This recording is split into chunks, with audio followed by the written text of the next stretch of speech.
Hi, I'm Annie. I'm the founder of Beijing ChangeMac Consulting Company. I used to work in IBM as a change management consultant in strategy and transformation sector. So I have the opportunities to be engaged in many organization transformation projects. IBM has a technique-driven change management committee. I'm leader in China. Well, change management is not a new word. The underlying concept is that organizations want to transform. It's the people in organization transform.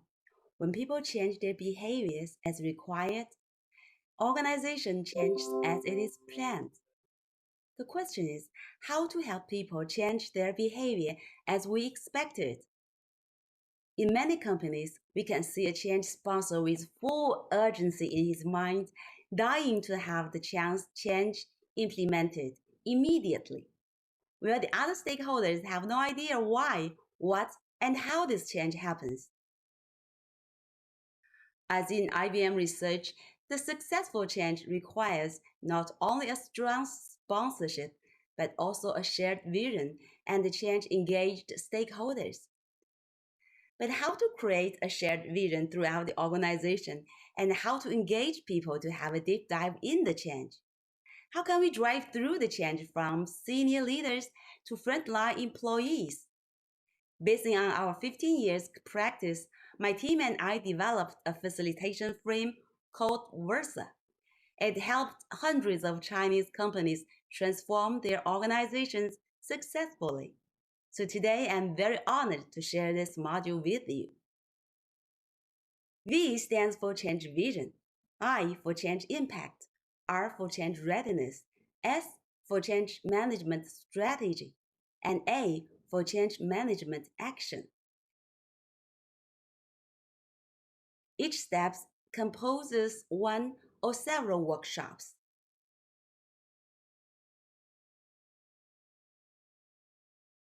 So let's talk about change vision first. This process focuses on developing and describing a common direction for the future state so that stakeholders can envision it in operation and foresee the value of the future state. But as I always say, vision means nothing. It's the shared vision counts. Because every sponsor, when he initiates a change, he has a vision in his mind, vague or clear. He knows what direction he is going, and he knows what successful picture he wants to see.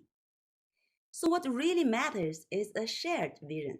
That means we need to draw out the picture from his mind, make it clear, and let others see it, understand it, and agree with it. So there are two steps to take, to create it and to share it. First, we need to facilitate the sponsor team to co-create the vision and have it visualized. A change vision is different from a company vision.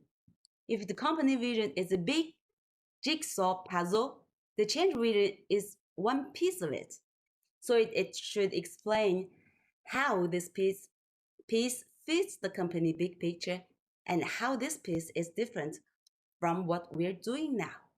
In other words, the change vision should include at least two information. What's the value of the change and what is the main difference in future operation? So I usually use a picture to facilitate sponsors' discussion.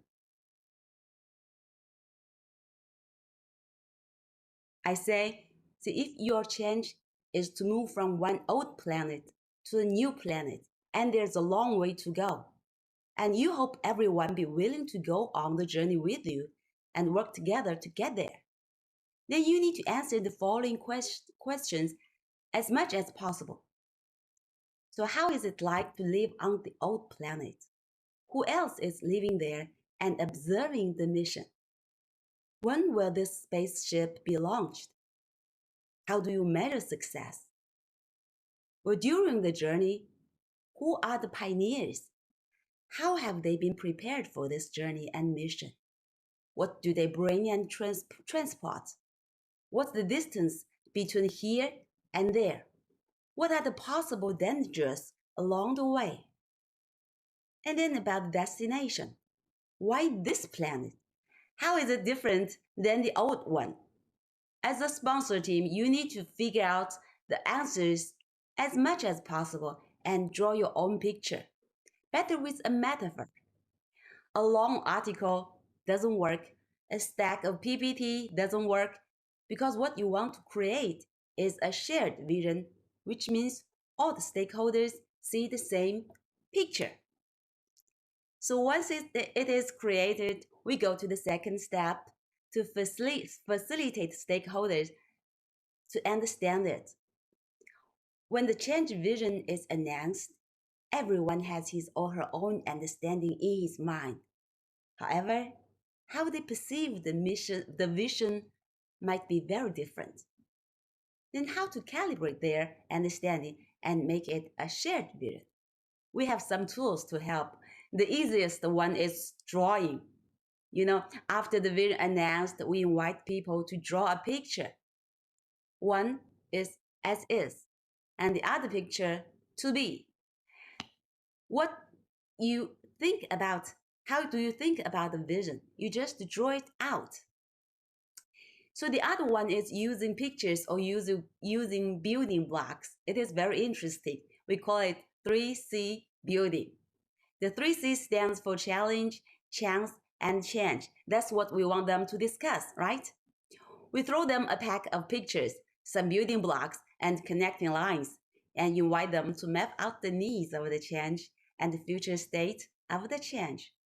Either way is to provide a media to help them present their individual understanding, to stimulate the conversation so that they have a chance to calibrate their vision. So this is V. Try it, it's very, very funny, and they love it.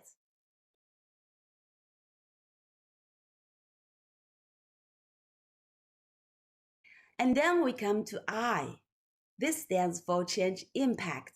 The change management practitioner would do a high-level change impact analysis to find out how stakeholders will be impacted by the change and the change-specific impact on people, processes, tools, organizational structure, roles, and technology.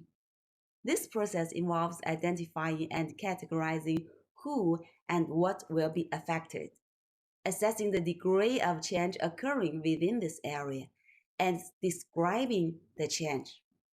This process determines the size, scope, timing, and complexity of the change effort. It is used to identify activities required to manage risk and resistance that may be associated with the change. But change impact analysis should not only be at the organizational level or regional level or country level, but also be detailed to department level and even to individual level. This step is easy and it is valuable. I always say if you have 1 penny to do change management, you do the stakeholder management. If you have 2 penny, do a change impact analysis. So we usually print a large detailed change impact analysis map and give everyone a stack of Post-it.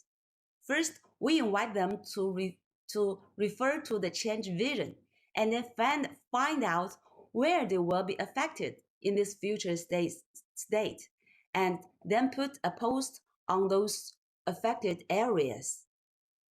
And then for each post-it, write out what the current status and what the future status look like. The more detail, the better.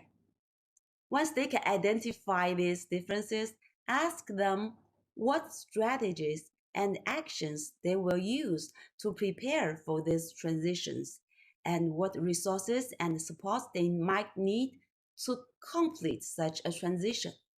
In this way, they would know better about the change, and it provides input to the next step, personal change readiness assessment.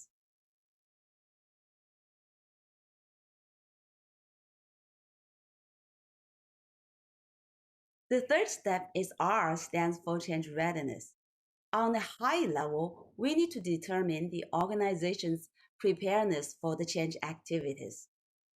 Change readiness is a process for identifying and evaluating and monitoring the readiness of an organization to accept and adopt changes. It gauges the attitude and the level of support across various organizational levels and groups and determines high leverage areas to focus change support activity for maximum impact. The result of change readiness assessment results establish a blueprint for the change management program, taking into the consideration of the lesson learned from past change experience. So, change readiness assessment includes mainly four areas. The first is the willingness to change. So, is this case for change clear, widely understood, and accepted? Has have people been discouraged by past change failures? Is the business overloaded with change initiatives? Do people impacted by the change feel motivated to change?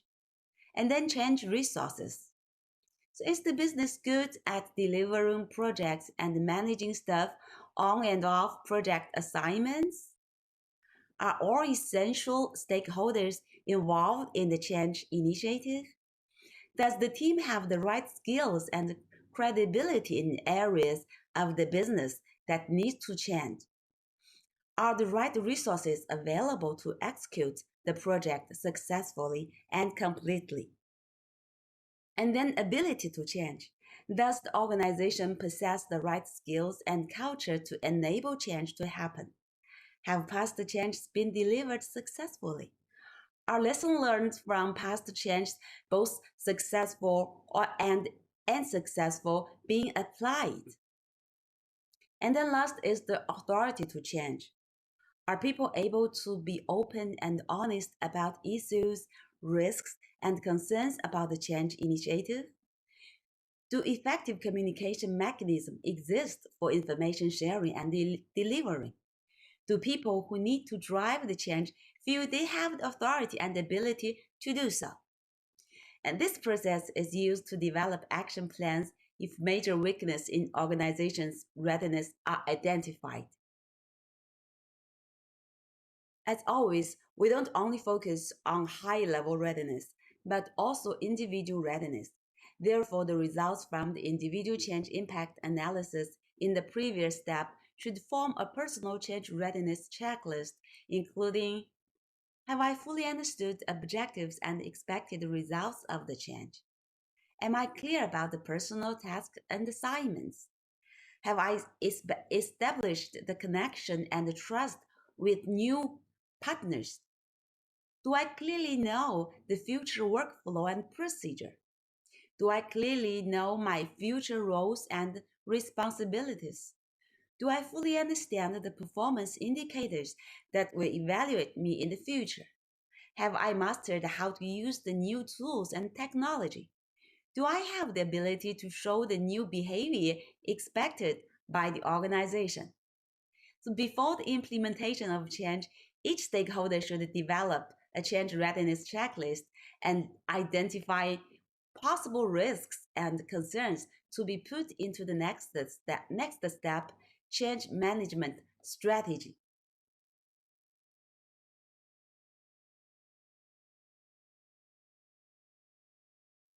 So the fourth step is S, stands for change management strategy formulating. The purpose is to develop the overarching approach for how an organization transitions from its current state to its future state.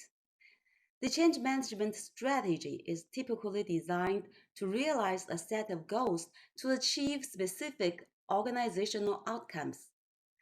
The change management strategy details the scale, scope, and complexity of the change program and defines the requirements and implementation options, challenges, constraints, opportunities, success criteria, measurements, actions, and governance of each change management activity needed. This is to ensure successful and sustainable change implementation. It clarifies what needs to be done, why it needs to be done, who will do what, when it will be done, and the expected outcome. It may also include resource and other cost requirements for the change program, such as tools or technology solutions used by the change team, and marketing communication materials or events. The change management strategy clearly states the case for change. Sometimes we call it business case.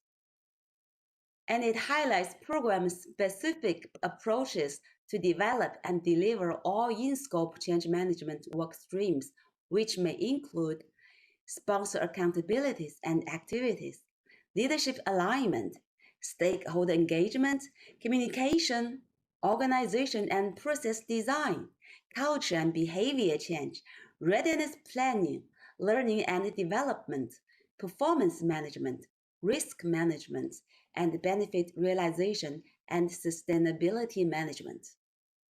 The approach will be informed by results completed in change impact analysis and organizational readiness assessments. The diagnostics and assessment provides data for the change strategy to be tailored to specific areas of organization. Individuals should also develop their own change strategy to address the engagement requirement, such as the need of learning, coaching, and practicing, the resource preparation. In most cases, the initial stage of change implementation requires employee to pay more effort and time. At this point, employee need to think in advance about how to adjust the personal arrangements to meet such needs, because it's likely that you need the support from your family.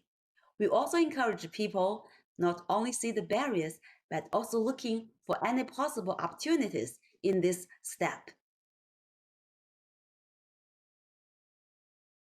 The last step is A, stands for Change Management Action Planning. The purpose of this step is to document the actions, timelines, and resources needed to deliver the change. The change management strategy provides the why and what, and the change management plan provides the how. The change management plan is a series of component plans that define the scope of the change effort and how it will be undertaken, controlled, and monitored.